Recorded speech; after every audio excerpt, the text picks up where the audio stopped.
시청자 여러분 안녕하세요. 알기 쉬운 보험으로 인생의 설계를 도와드리는 인생설계 원픽 진행의 김혜연입니다. 100세 시대를 위한 선택, 살다 보면 겪게 되는 크고 작은 일들을 위한 보험에 대해 쉽게 알려드리겠습니다. 오늘 인생설계 원픽과 함께 하시면서 하루하루를 살아가는 설계하는 방법 찾아가 보시기 바랍니다. 인생설계 원픽 생방송은 유튜브 서울경제TV 검색 후 아래에 나오는 방법을 통해 실시간 스트리밍으로 함께 하실 수 있습니다. 아울러 인생설계 원픽에서 제공하는 정보는 전문가들의 조언일 뿐 해당 보험에 대한 가치나 수익률을 보장하지 않는다는 점 기억해 주시기 바랍니다. 또 서울경제TV, 서울경제신문은 당사의 브랜드입니다. 서울경제증권TV와 서울경제TV 손실복구팀과는 무관하며 기타 유사 명칭에 주의하시기 바랍니다. 그럼 인생설계 원픽 시작해보도록 하겠습니다. 오늘도 여러분의 현명한 인생설계를 도와주실 세 분의 전문가님과 함께합니다. 전문가님 안녕하세요. 안녕하십니까. 안녕하세요. 네, 오늘 함께해 주실 세 분의 전문가님 인사 나눠보도록 하겠습니다. 먼저 성상엽 전문가님부터 시청자 여러분께 인사 부탁드립니다. 네, 안녕하세요. 내 가족을 지키는 또 다른 가족, 보험 전문가 성상엽입니다. 반갑습니다. 네, 내 가족을 지키는 보험에 대해서 알려주신다고 하니까요. 정말 든든한 마음이 듭니다. 그렇다면 두 번째로 우리 서영인 전문가님 시청자 여러분께 인사 부탁드립니다. 네, 당신의 미래를 위해 가장 따뜻한 준비를 함께 하겠습니다. 안녕하세요. 보험 전문가 서영인입니다. 네, 말씀해 주신 것처럼 정말 따뜻한 목소리로 오늘 소개해 주실 것 같습니다. 기대가 되고요. 마지막으로 우리 명동일 전문가님도 인사 부탁드립니다. 네, 사람이 살면서 꼭 필요한 세 가지 금이 있다고 합니다. 네. 일단 첫 번째는 우리 의식주를 해결해줄 황금이 필요하고요. 그다음에 두 번째는 우리 몸에 꼭 필요한 소금이 있습니다. 네. 자, 마지막이 제일 중요한데요. 마지막은 지금 내시는 보험료는 조금입니다. 네, 보험 다이어트 전문가 명동일입니다. 이야, 멋진 소개로 인사를 해주셨습니다. 보험 다이어트 저도 꼭 필요할 것 같은데요. 오늘 세 분의 전문가님과 함께 해볼 내용 너무나 기대가 됩니다. 그렇다면 본격적으로 시작해보도록 하겠습니다. 오늘의 첫 번째 주제 먼저 공개해볼 텐데요. 화면으로 만나보시죠.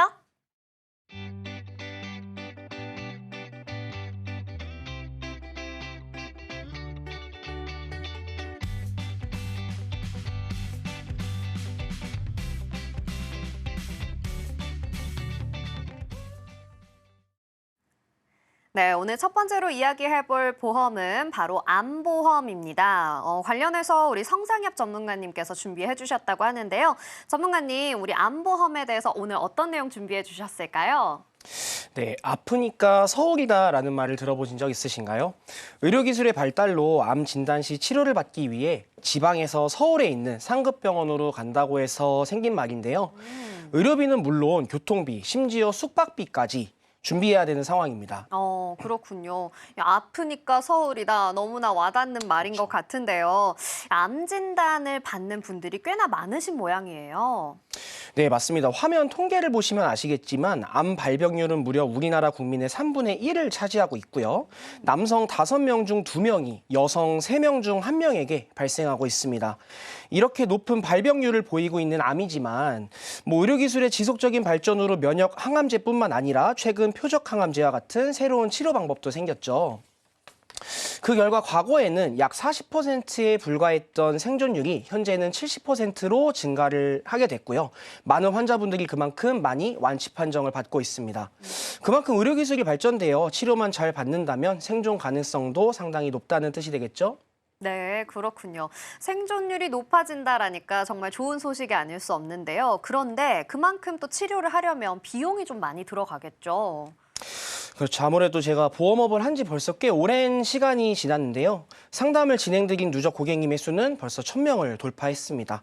그중 암 진단을 받으신 고객님은 3분 정도 있으셨고요. 가장 최근으로는 작년 12월 폐암 진단을 받으시고 현재 항암 치료를 받으시는 고객이 계세요. 이제 건강보험이 적용되지 않는 항암 치료비 때문에 매 치료시마다 500에서 1000만 원 치료비를 부담하고 계시는데요. 몇몇 분들은 실비보험만 있으면 되지 않아라고 많이 말씀들 하시는데 항암 방사선 치료 같은 경우는 상급 종합병원에서 진행을 하게 되고 통원 치료로 진행되기 때문에 실비 한도가 굉장히 작아 과도한 치료비로 어려움을 겪는 분들이 많을 수밖에 없습니다. 또한 퇴직으로 인한 소득 단절들을 생각을 했을 때 생활비까지 미리 고려를 하셔야 되겠죠. 네, 그렇군요. 이 암 진단을 받았다는 사실조차 굉장히 좀 무서울 것 같은데 거기에 치료비가 한 번에 500만 원, 1000만 원 이렇게 크게 들어간다니까 너무 부담될 것 같습니다. 그렇죠. 거기에 소득도 단절된다라고 생각하면요. 정말 아찔한 마음이 드는 것 같아요. 맞습니다. 만약에 우리가 암 진단을 받게 되었다라고 가정을 한번 해볼게요. 그러면은 머리가 다 빠지는 부작용이 심한 항암 치료를 받고 싶으시겠어요? 아니면은 잠깐 누워 있으면 암이 완치되는 항암 치료를 받고 싶으시겠어요? 당연히 잠깐 누워 있으면 치료가 되는 치료를 받고 싶을 것 같은데요. 그렇죠. 암 환자라면 모두가 꿈에 그리는 치료이지 않을까 싶습니다. 바로 작년 9월부터 우리나라에서도 치료가 가능해졌습니다. 암세포만 골라 파괴할 수 있는 중입자 치료로 통증 및 후유증이 없는 치료로 알려져 사람들의 많은 각광을 받고 있는데요. 통증과 후유증이 없는 치료라니 정말 획기적인 것 그렇죠. 같은데요. 네. 그런데 중입자 치료 저도 좀 생소한데요. 이 중입자 치료에 대해서 좀 더 자세히 설명해 주세요. 네, 중입자 치료란 탄소 입자를 이용한 방사선 치료의 하나로 기존 방사선 치료에 비해 두세 배 높은 치료 효과로 부작용이 적어 난치암을 극복하기에 좋다고 합니다. 중입자 치료는 바로 항암 방사선 약물 치료비에서 보장을 해주는데요. 항암 방사선 약물 치료비 특약은 실손 보상, 즉 실제 발생한 병원비의 금액이 아닌 정액 보상으로 가입되어 있는 금액이 지급됩니다. 실제 병원비는 500만 원이 나왔다고 하더라도 3천만 원 가입이 돼 있으시면 3천만 원 전액 지급되게 되고요. 제2의 암진단금이라고 해도 무방합니다. 항암 방사선 약물 치료비 특약은 1세대 치료든 최신 치료든 약물이나 방사선이란 이름이 들어가는 치료라면 무조건 지급되는 특약입니다. 네. 네, 면역 항암제의 경우 평균 5천만 원 이상의 비용이 발생하게 되고요.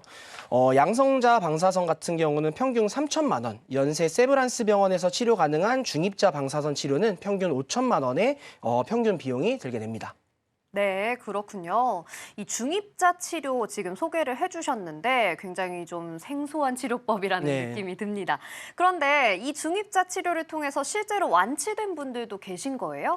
네, 재작년이죠. 23년 9월 연세암병원에서 처음으로 60대 전립선암 환자의 암 조직이 중입자 치료 후 모두 제거된 것으로 확인되었습니다. 네, 한 달 12회 치료 만에 완치가 되신 건데요. 건강보험 혜택이 적용되지 않아서 치료 비용은 회당 400만 원이 훌쩍 넘어가고 있습니다. 2018년 중앙일보가 일본 국립방사선의학종합연구소 병원장과 한 인터뷰 기사를 보면 암의 종류별로 차이가 있지만 전립선암 같은 경우 90%, 초기 폐암의 경우 90%, 육종암은 60에서 90%까지 치료 효과가 있다고 하고요. 또한 생존율이 극히 낮은 췌장암의 경우 수술이 불가능한 췌장암의 경우에도 2년 생존율이 무려 60%고요. 수술이 가능한 췌장암의 경우도 5년 생존율이 50%까지 오른다고 합니다. 다만 중입자 치료는 혈액암을 제외한 모든 고형암이 대상이지만 암의 병기나 전이된 상태에 따라 적용할 수 없는 경우도 있다고 합니다. 많은 분들이 치료를 받고 싶어 하지만 건강보험의 혜택이 적용되지 않아 모든 금액을 부담해야 하는 금전적인 부담이 있을 수밖에 없고요. 암 환자 중증 질환 산정 특례 혜택 같은 경우도 비급여는 제외되기 때문에 중입자 치료는 해당되지가 않고요. 네, 그렇군요. 역시나 좀 획기적인 치료법인 만큼 가격적인 부담이 또 따르는 것 같습니다. 그런데 아까 이야기해 주신 내용들 중에서 이 항암 방사선 특약은 꼭 준비해야 한다라고 이야기를 해주셨는데 암보험 준비를 할 때 그렇다면 우리가 어떤 식으로 좀 준비를 해야 할까요? 네, 암 진단을 받게 되면 환자 90% 이상이 항암 치료 혹은 수술을 받게 되는데요. 암 진단비의 경우는 암 진단만 받아도 지급되는 담보이기 때문에 상대적으로 보험료가 높을 수밖에 없어요. 그렇기 때문에 진단비뿐만 아니라 상대적으로 저렴한 치료비와 관련된 특약으로 암보험을 구성하시는 것도 하나의 방법이라고 하시면 할 수 있겠습니다. 네, 그렇군요. 이 진단비뿐만 아니라 치료비와 관련된 특약으로 구성을 해보자라는 팁까지 주셨습니다. 그렇다면 이 암 진단비는 얼마 정도로 우리가 준비를 하면 좋을까요? 네, 국립암센터 통계표에 따르면 간암이 가장 많은 비용인 6,600만 원 정도 비용이 들어가고요. 췌장암이 6,300만 원, 폐암이 4,600만 원 정도 부담이 되고 있는데요. 여성 1위 암인 유방암 같은 경우는 1,700만 원 정도 비용이 들어가는 것을 알 수 있습니다. 실비보험의 경우에는 실제 병원에서 사용한 병원비만을 보상해주기 때문에 뭐 이외 소득 단절로 인한 생활비를 어느 정도는 대비를 해주실 수밖에 없는데요. 그렇기 때문에 연봉의 2배 정도 준비를 하시는 것을 추천드리고 있습니다. 아, 네. 전문가님이 딱 연봉의 2배라고 짚어주시니까 어느 정도 좀 가늠이 되는 것 같습니다. 그런데 이야기를 듣다 보니까요. 암 종류별로도 비용이 다르고 또 남녀별로도 준비해야 하는 종류가 다른 것 같은데요. 구체적으로는 어떤 보험을 좀 준비해야 할까요? 네, 보험사에서 분류하는 암 종류를 일단은 잘 인지하시고 암보험을 어떻게 준비해야 나에게 유리한지 좀 아실 필요가 있어요. 암 분류에 따라 시청자분들에게 필요한 담보를 준비하시면 되는데요. 간단하게 설명드리자면 일반암, 유사암, 소외감, 고해감 모두 다 중요할 수밖에 없지만 가족력과 성별에 따라 준비하셔야 할 암의 종류가 다르기 때문에 한 번쯤은 확인을 해보셔야 되겠습니다. 네. 중요한 점은 모든 보험사의 지급 기준이 똑같으면 너무나 좋겠지만 네. 일부 보험사는 소외감, 즉 남자의 경우 전립선암, 방광암, 대장 전막 내암이 해당되고 여자의 경우 유방암, 난소암일 경우 일반암 진단비로 지급하는 경우도 있고요. 유사암으로 분류하여 10에서 20%만 지급되기도 합니다. 소외감이라고 하지만 상황에 따라 치료 시간과 치료비가 많이 부담될 수 있으니 꼭 전문가와 상담을 하시고 알아보시는 것을 추천을 드리겠습니다. 네, 그렇군요. 네, 그리고 고해감의 경우에도 가입 시점에 따라 3대 고해감, 5대 고해감, 10대 고해감으로 분류되는데요. 3대 고해감의 경우 뼈암, 뇌암, 혈액암에 해당되게 되고요. 여기에 식도암, 췌장암을 더해서 5대 고해감, 마지막으로 간암, 담낭암, 담도암, 기관지암, 폐암까지 더해서 10대 고해감으로 분류됩니다. 그렇군요. 이 분류를 좀 잘 참고해야겠다라는 네, 생각이 맞습니다. 듭니다. 그런데 제가 또 궁금한 게 하나 생겼어요. 우리 암을 좀 치료하기 위해서 통원 치료를 하고 계신 분들은 얼마나 많이 계시는 걸까요? 일단은 서울 아산병원 통계치에 따르면 암 입원 환자보다 외래 환자가 훨씬 더 많습니다. 입원 치료보다는 통원 치료가 좀 더 활성화가 됐다라는 뜻이겠죠. 22년도 기준 암 종류에 따른 평균 입원 일수를 살펴보면요. 췌장암의 경우를 제외하면 10일이 넘어가지 않는다라는 것을 알 수 있습니다. 일반적으로 평균 5일에서 7일의 입원 치료 후 통원 치료를 받게 되는데요. 대부분의 환자분들이 치료를 위해 서울이나 경기에 위치한 상급 종합병원을 방문을 하게 돼요. 거주 지역이 서울, 경기가 아니신 분들에게는 큰 부담이 아닐 수가 없고요. 게다가 치료비뿐 아니라 숙박비, 교통비 정도까지 또 추가로 부담하셔야 되기 때문에 거기다가 또 추가로 말씀드리자면은 병원 예약 사정에 따라서 아침 진료가 될 수도 있고요. 검사와 치료를 동시에 진행하게 되면 시간이 많이 소요되기 때문에 하루 꼬박 병원에 있어야 되는 경우도 생길 수 있기 때문에 보험사에서는 이제 암 통원비에 대한 가입할 수 있는 한도를 확대를 지금 하고 있는 추세죠. 네, 그렇군요. 네. 입원보다 통원 치료 환자 수가 훨씬 많다고 하니까 정말 네네. 이 부분에 대해서도 잘 준비해야 할 것 같은데 통원을 할 때를 위해서 준비해야 하는 보험은 어떤 게 있을까요? 네, 암보험을 준비하시면서 암 통원 특약을 추가하실 수가 있는데요. 통원 1회당 80만 원에서 100만 원 한도까지 가입을 하실 수가 있어요. 실비보험이 있으신 분들은 실비보험에서 20에서 25만 원 한도와 더불어 지급받으실 수 있기 때문에 든든하게 통원 치료를 받으실 수 있을 것 같습니다. 네. 네, 대신 암의 직접 치료로 인한 통원 시에만 보험금을 지급받으실 수 있기 때문에 단순 검사나 정기 검진으로 방문할 시에는 지급받으실 수 없고요. 네, 그렇군요. 자, 그렇다면 만약에 지금 당장 내가 좀 암이 걱정된다 이런 마음이 들어서 암보험을 준비한다라고 하면 이거 바로 보장을 좀 받을 수 있는 거예요, 전문가님? 일단 기존에 가지고 계시는 암보험의 경우는 면책기간과 감액기간이 존재하게 되는데요. 가입하자마자 보상되는 것이 아닌 가입 시점으로부터 90일이라는 시간이 지나야 보상이 가능하다는 뜻입니다. 90일이 지나도 1년 또는 2년의 기간이 경과되지 않았다면 가입 금액의 50%만 지급하게 되어 있어요. 하지만 최근 A사를 시작해 여러 보험사들이 가입 즉시 100% 보장되는 암 진단비 특약을 출시해서 많은 관심을 받고 있고요.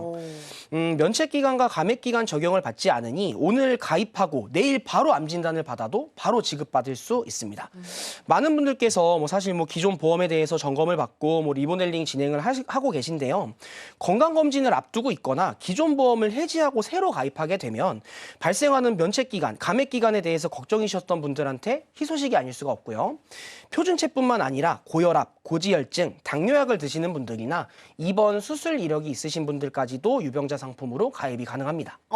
그렇군요. 굉장히 또 좋은 모습들이 많이 있는 것 같은데 제가 알고 있기로는 이 암보험은 최초 보장이 1회만 가능하다라고 알고 있어요. 이거 좀 보완할 수 있는 방법은 없을까요? 네, 과거에 암은 일단은 평생 한 번 걸리는 질병이었었거든요. 예, 그런데 과거에 암보험 같은 경우는 그래서 그냥 암 진단비 한 개만 있었어요. 근데 어떤 암에 걸리든 여러 부위의 암이 동시에 발견되어도 진단비 1회 지급이 되는 거였는데 하지만 이제는 암을 평생 관리해야 하는 시대가 되었죠. 뭐 첨단 의료 기술이 발달하고 암 치료 기술이 좋아지면서 암 생존율이 계속 높아지고 있기 때문인데요. 첫 번째 암이 완치된 후에 새로운 암이 또 발견되는 경우가 있습니다. 암세포 변이로 인해 계속해서 여러 부위에 암이 발견되는 사례도 많다고 하는데요. 뭐 과거에 암을 진단받았는데 새로운 암이 다시 생기거나 암이 재발되거나 전이돼서 계속 암 치료를 받으시는 분들이 생기고 있죠. 이에 맞춰서 암의 종류에 따라 각각 보상받을 수 있는 통합암 진단비 담보가 새롭게 출시가 되었어요. 2개, 3개의 암을 동시에 진단받았다면 각각 진단비를 지급받을 수 있게 선택이 가능해졌습니다. 네, 제가 걱정했던 내용까지 보완할 수 있다고 하니까 조금 더 든든한 마음이 드는 것 같습니다. 그런데 이 이야기 해주신 내용 중에 정말 안타깝지만 암이 다시 재발한다거나 전이 된다는 이야기 해주셨는데요. 실제로 그런 분들이 좀 많이 계실까요? 네, 최근에 암으로 진단받으신 분들의 상당수가 전이암을 함께 진단을 받는다고 해요. 2019년 암 등록 통계에 따르면 암 환자의 약 50%가 전이암 환자라고 하는데요. 처음으로 발생하는 원발암에 대한 준비도 중요하지만 암 발병 후 다른 부위로 전이되거나 재발했을 경우도 어느 정도 대비를 같이 해주셔야 될 수밖에 없습니다. 기존에 가지고 계신 암 진단비들은 최초 1회 한 지급이 되면 소멸이 되고 처음 생긴 암만을 보장해주기 때문인데요. 이제는 보장을 2중, 3중으로 안전하게 준비해 보시는 건 어떨까요? 암은 이제 20대, 30대에게도 흔한 질병이 되었습니다. 식문화가 서구화되면서 과거에 고령자가 진단받던 암을 이제는 20대, 30대도 많이 진단받고 있거든요. 암 진단비뿐만 아니라 암 수술비, 항암 방사선특약, 암 통원비 담보들을 가성비 좋게 구성을 하시게 된다면은 내가 만약 암 진단을 받더라도 든든하게 치료받으실 수 있으니 이번 기회에 재점검 받으시면 너무 좋으실 것 같습니다. 네, 좋습니다. 우리 전문가님과 함께 이야기를 나눠보고 나니까요. 암보험 더욱더 꼼꼼하게 준비해 볼 수 있을 것 같네요. 자, 오늘 소개해드린 정보는 시청자 여러분들의 판단을 위한 조언일 뿐 여러분께서 꼭 지혜롭게 활용하실 수 있도록 잘 참고해 보셨으면 좋겠습니다. 그럼 오늘의 첫 번째 주제 내용 화면으로 정리해 보겠습니다.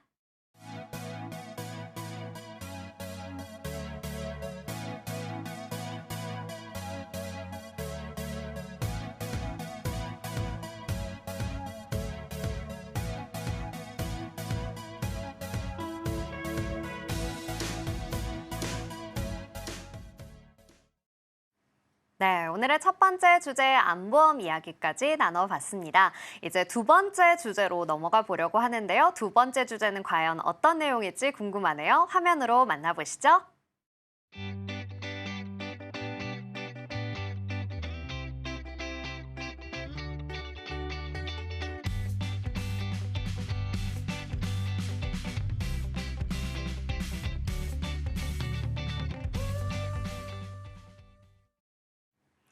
네, 오늘의 두 번째 주제는 바로 혈관질환 보험입니다. 관련해서 오늘은 서영인 전문가님이 또 함께 이야기해 주신다고 하는데요. 전문가님, 우리 이번 주제를 선정한 이유가 어떻게 되실까요? 네, 최근 날씨가 갑자기 추워짐에 따라 혈관질환에 대한 걱정이 생기신 분들이 많이 계실 텐데요. 혈관질환 보험은 갑자기 질병 발생 시 고액의 치료비와 장기적인 관리 비용으로부터 보호를 해주고요. 가족의 경제적 안정을 지키고 예방까지 지원하는 필수적인 요소이기 때문에 두 번째 주제로 준비해보았습니다. 네, 그렇군요. 정말 날씨가 추워지면 더욱더 주의해야 한다라는 이야기 와닿는 시기가 아닐까 싶은데요. 두 번째 혈관질환 보험에 대해서 좀 자세히 설명을 해주시면 좋겠습니다. 네, 이미 우리나라는 고령화 사회로 접어들면서 혈관질환 발병률이 증가하고 있고요. 서구화된 식습관과 스트레스로 인해 고령층뿐만 아니라 젊은 층에서도 혈관질환 발병이 늘어나고 있다고 합니다. 이러한 혈관질환은 장기적인 치료비와 관리가 당연히 필요하고요. 수술이나 입원 비용이 매우 높을 수밖에 없는데요. 중요한 건 혈관 질환은 예고하고 찾아온 것이 아니라 갑자기 찾아오는 거기 때문에 이런 위험에 대비해서 미리 준비하는 게 좋겠죠. 누구나 한 번쯤은 관심 가져야 하는 건강 문제라고 생각이 듭니다. 매우 중요한 내용이니까 다들 집중해서 들으셨으면 좋을 것 같습니다. 네. 세상에서 가장 중요한 건강하면은 혈관 건강을 무시할 수는 없는데요. 혈관 질환을 설명하기 전 먼저 고혈압에 대해서 설명드리도록 하겠습니다. 과거에는 나이가 들어서 발생하는 문제로만 여겨졌던 고혈압이 이제는 젊은 층에서도 많이 나타나고 있는데요. 통계에 의하면 우리나라 남자 30세 이상 남자분들은 3명 중 1명, 여자가 4명 중 1명이 고혈압 환자인데요. 이는 약 전체 인구의 24% 정도라고 합니다. 네, 요즘 주변을 보면은 고혈압 증상 때문에 좀 고민하시는 분들이 점점 많아지고 있으시더라고요.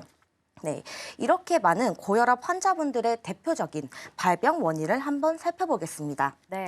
가장 대표적인 요인으로는 유전적 요인인데요. 가족 중 고혈압을 앓고 있는 사람이 있다면 고혈압에 걸릴 수 있는 위험이 높습니다. 특히 잘못된 식습관으로 인해서 발병하는 경우도 많이 볼 수 있는데요. 너무나 과도한 염분을 섭취를 하거나 고지방 고당류 식품을 섭취하는 경우 발생 위험이 증가할 수 있습니다. 또한 비만은 신체 내 호르몬의 균형을 깨트려 혈압 상승을 유발을 할 수 있고요.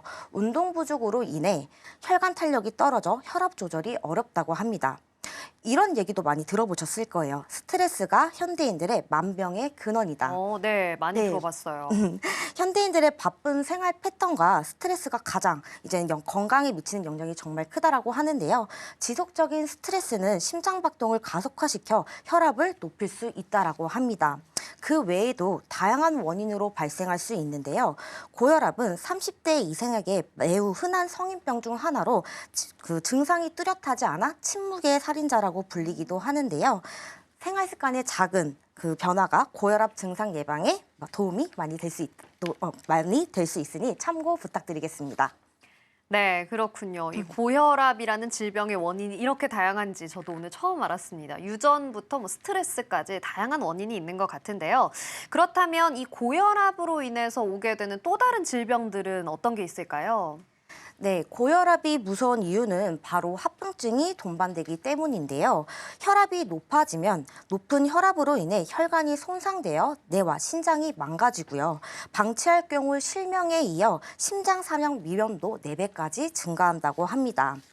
네, 지금 전문가님 이야기 듣다 보니까 너무 무서운데요. 예, 고혈압이 있게 되면 심장과 뇌 질환으로까지 이어질 수 있다라는 이야기 좀 참고해 봐야겠습니다. 그렇다면 제가 알고 있기로는 이 고혈압하고 친구처럼 붙어 다니는 병이 또 있다고 알고 있어요. 바로 당뇨병인데 이 당뇨병은 또 어떤가요? 네. 당뇨병도 고혈압처럼 많이 앓고 계신 만성 질환 중 하나인데요. 고혈압 환자가 3명 중 1명이라면 당뇨 환자는 10명 중에 1명 정도 앓고 있다고 합니다. 당뇨도 마찬가지로 당뇨 그 자체보다 합병증이 너무나도 무서운 병인데요. 당뇨 합병증에는요, 망막과 산소에 영양을 공급하는 모세혈관이 손상이 되면서 생기는 당뇨성 망막병증이 있고요. 혈관이 좁아지거나 혈전이 생겨 혈류를 막으면서 생기는 심근경색증, 뇌혈관 질환도 있습니다. 또한 흔히 당뇨발이라고 하죠. 족부병증이 있는데요. 심할 경우 사지를 절단할 수 있는 아주 무서운 당뇨 합병증이라고 합니다. 네, 당뇨병도 정말 무서운 것 같아요. 지금 사지 절단 이야기까지 하시니까 제가 괜히 더 겁이 나는 것 같은데 이런 병이 있으신 분들은 정말 보험을 통해서라도 꼼꼼하게 잘 보장을 챙겨보셔야겠다라는 생각이 듭니다. 이런 분들은 그럼 혈관 질환 관련 보험을 어떻게 구성하면 좋을까요? 네, 혈관 질환 보험이라고 하면 뇌혈관 질환 보험이 있고요. 심장 질환 보험이 있는데요. 먼저 뇌혈관 질환에 대해서 설명 들어보도록 하겠습니다. 뇌질환 관련 특약 종류에는요. 뇌출혈 진단, 뇌졸중 진단, 뇌혈관 진단 이렇게 3가지가 대표적인데요. 뇌출혈 진단은 말 그대로 뇌혈관이 터졌을 때를 보장하는 특약으로 지주막하 출혈, 뇌출혈을 보장을 해줍니다. 뇌질환 보험 중 가장 범위가 좁은 특약이라고 생각해 주시면 좋을 것 같습니다. 그 다음으로 범위가 넓은 뇌졸중 진단비는요. 뇌혈관이 막혔을 때 뇌경색 등을 뇌경색증을 보장을 하고요. 그뿐만 아니라 대뇌동맥 협착까지 보장해주는 특약입니다. 네, 그 다음은 뇌출혈, 뇌졸중 진단비를 모두 포함하고 있는 뇌혈관 질환 진단비인데요. 요즘 젊으신 분도 많이 발병한다는 질환 중 하나인 뇌동맥류를 보장해주는데 혈관벽이 약해져서 혈관이 풍선이나 꽈리처럼 부풀어 오른다고 해서 뇌까리라고도 불리고 있습니다. 이 외에도 기타 뇌혈관 질환, 뇌혈관 질환의 후유증까지 보장해주는 특약입니다. 뇌질환 관련 보험을 처음 알아보시는 분이라면 가장 넓은 범위인 뇌혈관 질환 진단비로 알아보시는 게 유리합니다.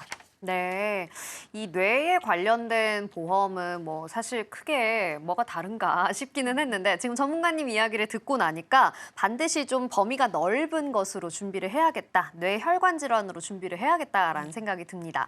지금 뇌혈관 질환에 대한 이야기 쭉 해주셨는데요. 그렇다면 심장 질환에 관련된 보험도 있겠죠. 이것도 좀 알려주세요. 네, 허혈성 심장 질환에 대해서 이제 먼저 설명을 드려볼 텐데요. 허혈성 심장 질환이란 간상동맥이 좁아지거나 막혀서 심장 근육에 충분한 혈액 공급이 되지 않을 경우에 나타나는 질환으로 협심증이나 급성 심근경색 등 증이 이제 허혈성 심장 질환에 속하는데요. 허혈성 심장 질환의 주요 위험 요인으로는요, 흡연이 41%, 고혈압이 21%, 고지혈증이 9%, 기타 요인으로는 27%로 발병 위험이 증가시키는 요인이라고 보시면 됩니다. 네. 저 이제 전문가님이랑 이야기를 듣다 보니까 아까 뇌 질환에 관련해서 가장 넓은 범위로 보장을 준비하셔야 된다라고 해주셨잖아요. 네. 그러면 심장도 당연히 가장 넓은 걸 준비해야 할 것 같은데 지금 말씀해주신 이 허혈성 심장 질환이 가장 넓은 범위인가요? 아니요. 그거는 아니고요. 네, 허혈성 심장 질환에서도 보장이 안 되는 특약이 있는데요. 네. 바로 부정맥과 심부전입니다.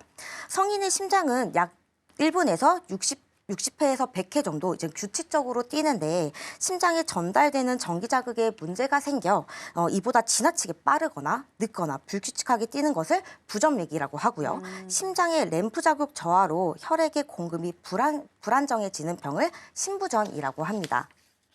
심부전은 남자 40, 50대, 이제 여자 50대 이후에 발병률이 집중이 되고 있고요. 기름진 음식, 흡연, 잦은 음주, 적은 활동력으로 최근 5년 사이에 발병률이 10%나 증가되었다고 합니다. 그렇군요. 지금 이야기해 주신 심장 질환도 정말 무섭습니다. 이 부정맥이랑 심부전이라는 질병, 이런 질병들도 좀 많이 발생하는 편인가요? 네, 맞아요. 심장질환 통계표를 보면요. 심장질환이 전체 심장 중에 8%를 차지하고 있고요. 심장질환이 44.2%를 차지하고 있는데요.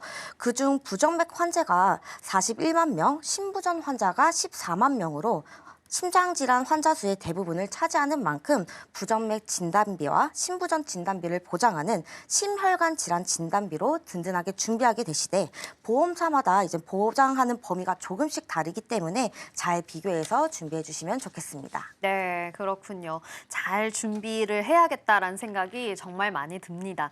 그런데 이런 부정맥과 심부전을 보장해주는 보험도 있는 거죠, 전문가님? 네. 허혈성 심장 질환보다는 넓은 범위인 심장 질환 보험이 있는데요. 네. 50대 이후로부터 급격히 이제 발병 빈도율이 증가하고 있고요. 특히 이제 날씨가 추워져서 이제 겨울철에 자주 발생하는 심혈관 질환 보험을 가입할 때는요. 심부전증, 기타 부정맥, 심근경증, 신장 염증 질환, 심장 판막 협착증까지 보장받을 수 있도록 준비하시길 바랍니다. 네, 좋습니다. 심장에 관련해서도 가장 넓은 범위로 좀 보장받을 수 있도록 다양하게 보험들을 구성해야겠습니다. 그렇다면 마지막으로 보장은 얼마 정도 필요할까요? 네, 요즘은 특히 혈관이 좁아지면서요. 스텐트 삽입술을 한 번 그치지 않고 통상적으로 2~3번 받기 때문에 치료비 또한 많이 부담되는 게 사실인데요. 대부분 실비를 갖고 계시기 때문에 실비에서 어느 정도는 보장이 되시겠지만 갱신형인 실비가 많이 비싸져서 유지를 못하는 경우나 아픈 곳이 많아져서 이제 실비를 미리 준비 못하시는 분들 같은 경우도 많으실 텐데요. 한 번만 지급받을 수 있는 진단비만을 구성하기보다는 이제 매회 지급받을 수 있는 뇌혈관 질환 수술비와 심장 질환 수술비까지 겸해서 준비를 해주신다면은 보다 든든하게 보장받으실 수 있으십니다. 보험만 이제 가입을 해주시고 내가 어떤 보장을 받고 계신지 잘 모르시는 분들이 아직도 많으신데요. 건강으로 인해 생계를 책임지는 사람이 일할 수 없게 된다면은 가족 전체가 이제 위험에 빠질 수밖에 없겠죠. 그래서 보험은 선택이 아닌 이제 책임이라는 말을 드리고 싶습니다. 아프면 가입할 수 없는 것이 보험의 기본 속성이기 때문에 이제 내 보장을 이제 소중히 잘 준비하시길 바라겠습니다. 감사합니다. 네, 정말 우리 전문가님이 첫 인사에서 가족을 위한 따뜻한 보험 이야기해드리겠다라고 해주신 것처럼 이 질환에 관해서 잘 준비를 해야만 우리 가족을 또 잘 지킬 수 있겠다라는 생각도 듭니다. 날이 추워질수록 더 주의하셔야 하는 혈관질환 보험에 대해서 이야기해봤는데요. 오늘 소개해드린 정보 시청자 여러분들의 판단을 위한 조언이라는 점 꼭 기억해 주시기 바랍니다. 자, 오늘 두 번째로 나눠본 혈관질환 보험에 대해서 화면으로 정리해 보겠습니다.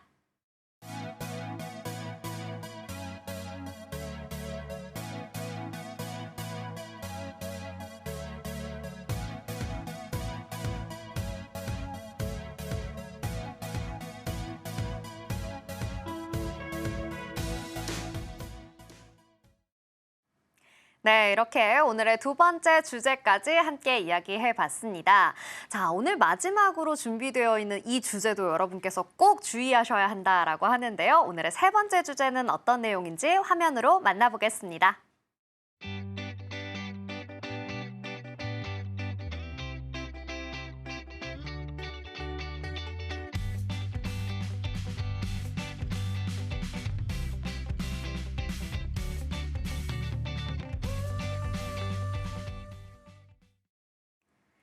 네, 오늘의 세 번째 주제는 바로 수술비 보험입니다. 관련해서 우리 명동일 전문가님께서 이야기해 주신다고 하는데요. 전문가님, 네. 수술비 보험은 또 어떤 내용인지 오늘 준비해 주신 내용 부탁드릴게요. 네, 원래 주인공 항상 마지막에. 네. 네, 그렇다고 제가 주인공이라는 얘기가 아닙니다. 네. 이 수술비 보험이 물론 앞에 암보험도 중요하고 혈관질환 보험도 중요하지만 이 수술비 보험만큼 저는 가성비가 있는 보험이 없다고 생각을 해요. 저는 이 수술비 보험을 어떻게 비교를 좀 하고 싶냐면 우리가 이제 그 자녀들 중에도 뭐 여러 자녀들이 있잖아요. 네, 잘난 자녀 있고, 그다음에 못난 자녀 있고. 네. 근데 그 중에 사실 이제 제일 효자는 그 꾸준히 뭐 사고 없이 이렇게 효심 깊은 그런 게 네. 사실 이제 가장 효자잖아요. 그렇죠. 이 수술비 보험이 그렇습니다. 변함이 없어요. 그러니까 뭐 보험료에 대한 변함도 없고요. 그리고 정해진 금액 딱 중복해서 보장이 되고 해서 이 수술비 보험만큼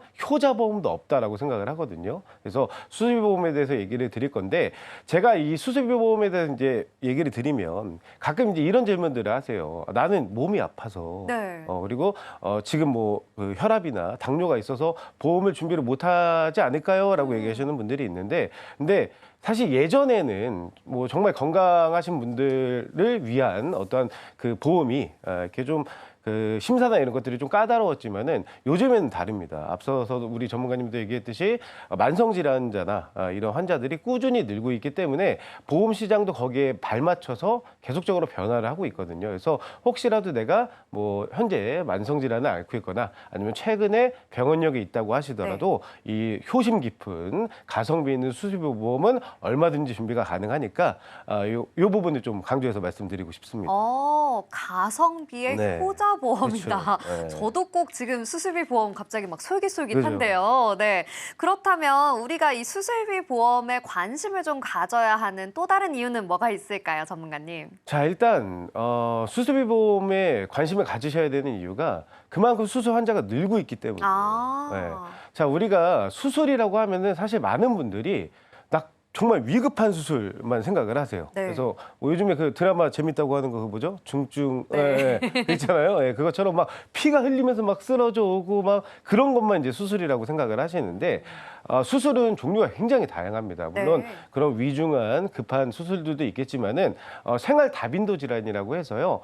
뭐 백내장이라든가 아니면 녹내장 많이들 하시죠. 그리고 저 같은 경우도 수술을 살면서 지금까지 2번 했습니다. 어떤 수술 하셨어요? 첫 번째는 맹장 수술 하지 않으셨어요? 맹장 그렇죠, 수술 한번 해봤고요. 그리고 두 번째는 제가 이제 비염이 좀 심해서 축농증 수술을 했었거든요. 그래서 수술의 범위를 너무 협소하게 생각하시면 안 돼요. 그러니까 이런 다빈도 질환들까지 전부 다 보장을 해주는 게 수술비 보험이다라고 보시면 되고, 그만큼 이 수술 환자가 늘고 있기 때문에 그래서 우리가 수술비 보험을 준비를 해야 된다라고 말씀을 드리고 싶습니다. 네. 맞아요. 저도 수술하면 막 네. 피가 막 나고 그죠. 어딘가 부러져서 수술을 한다라고 그죠. 생각을 했는데 실려오고 막. 네, 지금 이야기해 주신 것처럼 맹장 수술 같은 것도 보니까 정말 수술이 많네요. 그렇죠. 그런데 이런 수술들이 점점 늘어나고 있기 때문에 우리가 관심을 가져야 한다라고 이야기를 해 주셨습니다. 정말 관심을 좀 가져야 될 것 네. 같아요. 저도 굉장히 좀 중요하다라는 생각이 드는데, 그렇다면 이 수술비 보험을 준비할 때 어떻게 준비를 해야 또 현명하게 준비할 수 있는 걸까요? 자, 일단 이 수술비 보험을 예전에 분명히 가지고 계실 거예요. 없진 않을 겁니다. 네네. 예, 보험을 준비를 하셨을 때 당연히 진단비 보험, 뭐 수술비 보험 다 준비를 하셨을 건데, 근데 예전 수술비 보험들은 이 의료 기법이 계속 발전하잖아요. 네. 앞서 우리 암 치료도 중입자 치료 같이 네네. 이런 신의료 기술들이 계속적으로 발전을 하기 때문에 예전에 준비하신 보험들이 좀 놓치는 그런 수술들이 있을 수가 있어요. 그게 이제 우리는 뭐 수술을 크게 이제 관열 수술, 비관열 수술로 나누는데, 오, 네. 차이점은 뭐냐면 그 한자입니다. 관열은 볼 관자에 피혈자예요. 그러니까 피를 보면서 하는 수술들인 거죠. 그리고 비관열 수술은 이제 피를 보지 않고 하는 수술이라고 보시면 되거든요. 그래서 요즘에는 이제 뭐 이렇게 개복 수술이라든가 네. 이런 것들을 잘 지향하지 않고, 암 수술도 다빈치 로봇 수술이라든가 오. 최소한의 절개를 통해서 이제 후유증이 남지 않는 이런 수술법들을 굉장히 많이 활용을 하고 있거든요. 근데 내가 만약에 예전에 보험을 준비를 했다라고 하면은 네. 이런 것들이 보장이 또 안 될 수가 있어요. 그래요? 네, 그래서 내가 수술비 보험을 난 있어. 나는 증권에 보니까 수술비라고 적혀 있는데 라고 생각하시고 그냥 준비가 됐다라고 생각하지 마시고 지금 현재 의료 기법들이나 이런 것들이 빠지지 않게 보장이 가능한지를 체크해 보셔야 현명하게 수술비 보험을 준비를 하실 수가 있습니다. 네. 저도 전문가님 이야기를 들으면서 네. 나 수술비 보험 있었던 것 같은데 그죠. 머릿속으로 네. 생각했는데, 지금 이야기를 또 듣고 보니까 관열, 비관열까지 구분해서 좀 보장을 네. 하고 있는지 이런 것들을 더 확인을 해봐야 될 것 같습니다. 자, 그런데 수술비 보험의 종류가 굉장히 다양하잖아요, 그렇죠. 전문가님. 네. 이 보험의 종류에 대해서도 좀 설명을 해주시면 좋을 것 같습니다. 자, 일단 수술비 보험은 크게 보험사에서 보장을 해주는 게 3가지 보험이 있다라고만 기억하시면 돼요. 네, 3가지. 3가지. 예, 그중에 일단 첫 번째 수술비 보험은 질병 수술비 상해 수술비라는 보험이 있어요. 자, 이거는 말 그대로 질병으로 인해 수술했을 때 아니면 상해, 다쳐서 수술했을 때 보장을 해주겠다는 보험입니다. 자, 그러면 보장 범위가 굉장히 넓다는 거예요. 그러니까 따지지 않는다는 거예요. 어떠한 것, 뭐 조건이라는 거 따지지 않고 내가 아파서 수술했냐, 다쳐서 수술했냐, 이것만 보겠다는 거거든요. 그래서 보장 범위가 제일 넓은 수술비 3가지 보험 중에 보장 범위가 제일 넓은 보험이라고 보시면 돼요. 자, 근데 사실 우리가 그 공짜는 없잖아요. 그죠? 네. 뭔가 유리한 게 있으면 좀 불리한 것도 있겠죠. 그럴 수 있죠. 보장 범위가 가장 넓은 보험인 건 맞지만 준비할 수 있는 한도가 좀 정해져 있습니다. 네. 그래서 예를 들어 묻지도 따지지도 않고 네네. 아프거나 다쳐서 수술하면은 무조건 보장을 해주는 보험이면 진단비처럼 내가 한 1,000만 원씩 이렇게 준비를 해야겠다라고 하셔도 그게 안 돼요.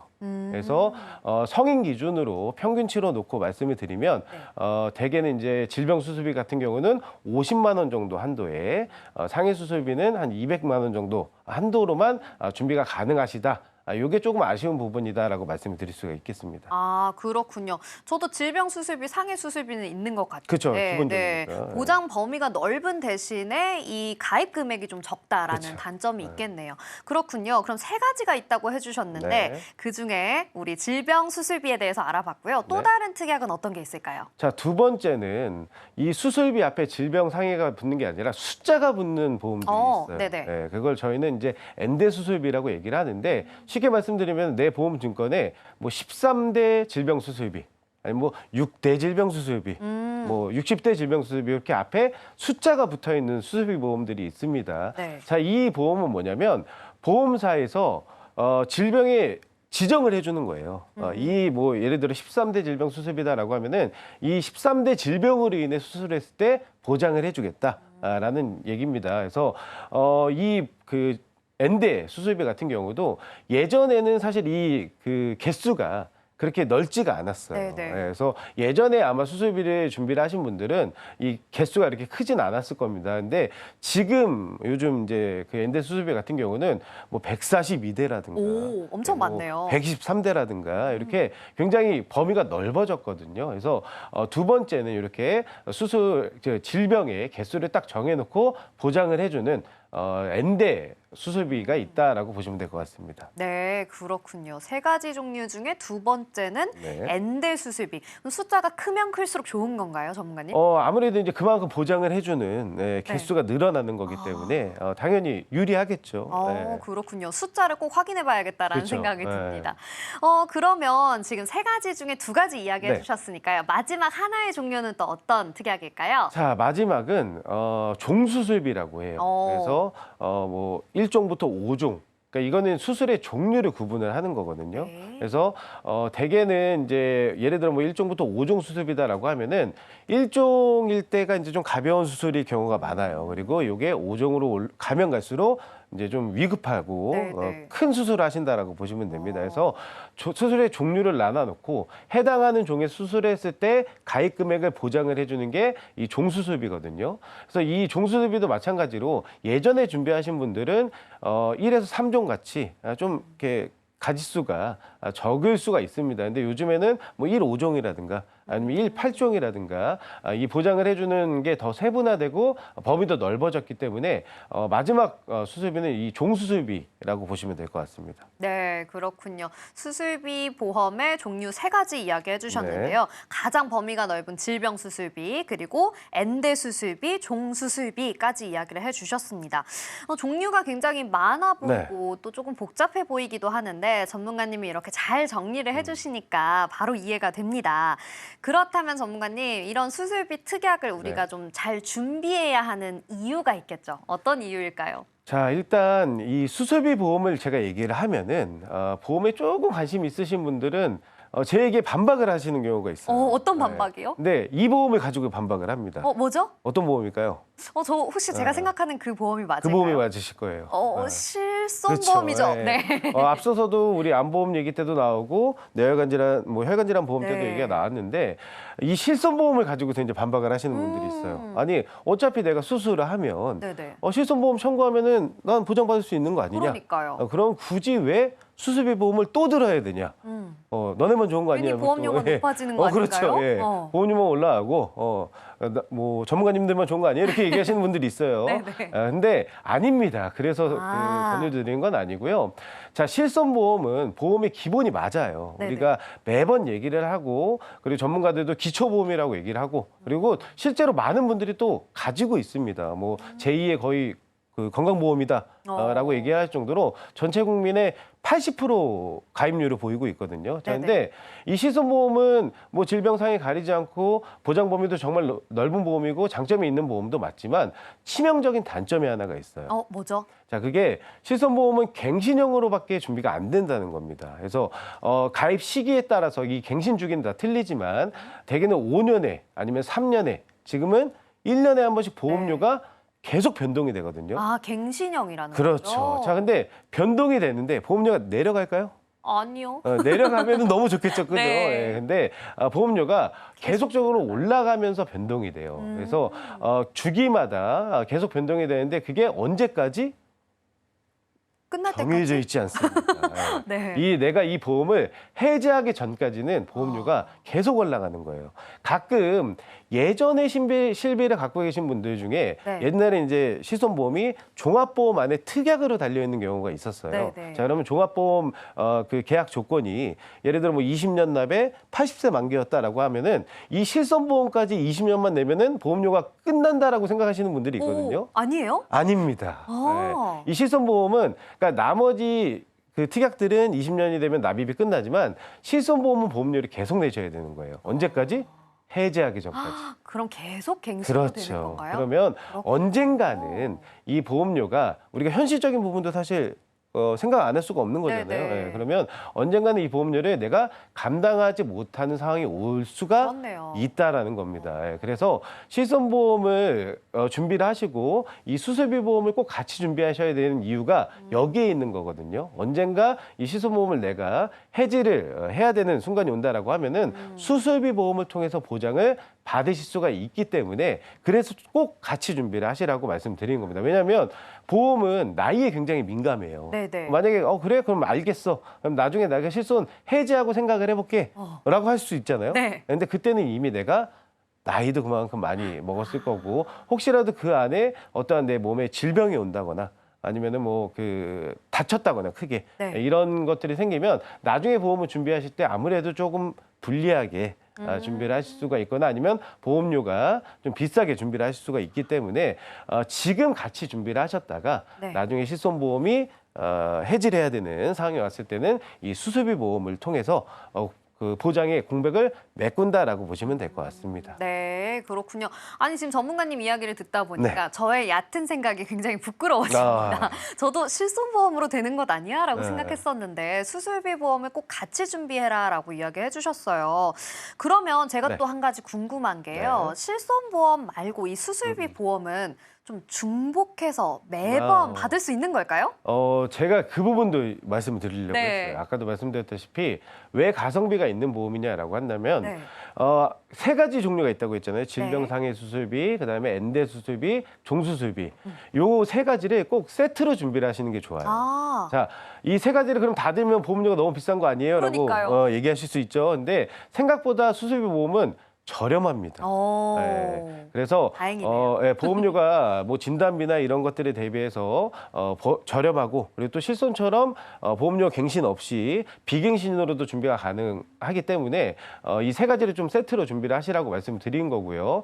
자, 정액 중복 보상은 어떤 얘기냐면 예를 들어 내가 이 세 가지를 다 준비를 했는데 백내장 수술을 했어요. 네. 자, 그러면 이 세 가지에서 다 보장을 받으실 수가 있어요. 오, 어떡해요? 자, 그러니까 백내장이라는 질병으로 수술했기 때문에 질병 수술비에서 보장이 되고요. 네. 그리고 대부분 이 엔대 몇몇 대의 이 수술비 안에 백내장이 또 포함이 되어 있습니다. 그리고 종수술비 안에도 다빈도 생활질환이기 때문에 백내장이 또 들어가 있거든요. 그렇군요. 그러면 각각의 가입 금액이 전체가 다 나와요. 우와. 네, 그래서 세 가지를 꼭 같이 드실 거를 권유드리는 이유가 중복 보장이 가능하기 때문에 같이 준비를 하시라고 말씀을 드리는 겁니다. 아, 네. 그렇군요. 또 전문가님 이야기를 듣고 보니까 저도 세 가지를 같이 그렇죠. 준비해야겠다라는 생각이 듭니다.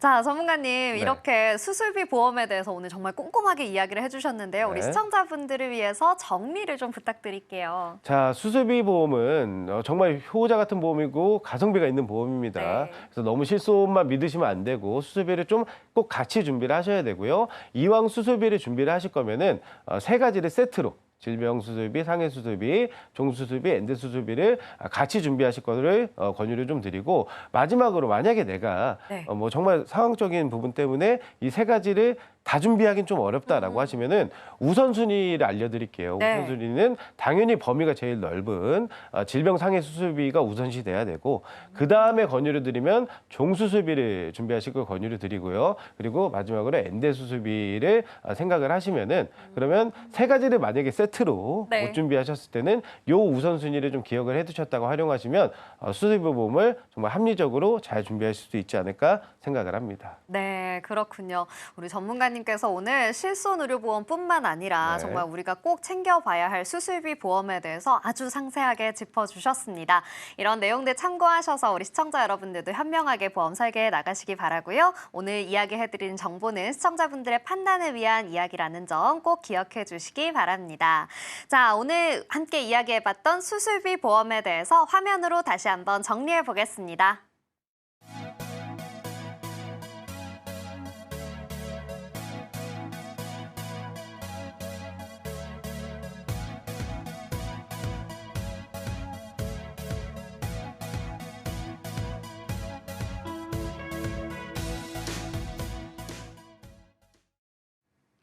네, 오늘 이렇게 세 가지 주제로 함께 이야기해봤는데요. 암보험, 혈관질환보험, 그리고 수술비 보험까지 이야기 나눠봤습니다.